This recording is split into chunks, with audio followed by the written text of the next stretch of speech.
આ તરફ બનાસકાંઠામાં ડીસા બ્લાસ્ટ કાંડના મૃતક મેહુલ લુહારના પરિવારને સાંસદે સાંત્વના પાઠવી છે।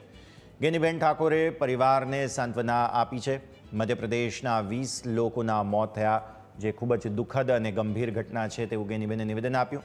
મધ્યપ્રદેશના એક પણ સાંસદે ગૃહમાં શ્રદ્ધાંજલિ પણ નથી આપી। બ્લાસ્ટ કાંડ પાછળ સરકાર અને સ્થાનિક તંત્ર જવાબદાર છે, ત્યારે એસઆઈટીમાં પણ એમના જ અધિકારીઓ છે। તપાસમાં શું આવે છે તે જોઈએ તેવું ગેનીબેને નિવેદન આપ્યું છે।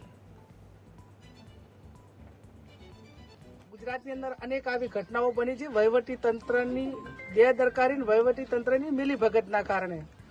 રાજકોટની હોય, ત્યાં મોરબીની હોય, સુરતની ઘટના હોય, અને આ પાછી એનું પુનરાવર્તન। એટલે જ્યારે આવી કોઈ ઘટના બને ત્યારે વહીવટી તંત્ર એની પાછળ પગલાં લઈને ગંભીરતાપૂર્વક જે કાર્યવાહી કરવી જોઈએ નથી થતી। એના માટે કરીને આવી પ્રક્રિયાઓ અટકાતી નથી અને નિર્દોષ લોકોના જીવ જાય છે। આજે આ પરિવારનો વધારો થઈ ગયો છે। આજે એમની આપણે એક હમદર્દી જો હોય, એમની વેદના, એ વેદનાને સરકાર વાચા આપે, એમને પૂરેપૂરો ન્યાય આપે। વળતર માત્ર આપવા પૂરતું આપ્યું છે। એક પરિવારને 10-10 લાખથી વધારે પણ વળતર આપવું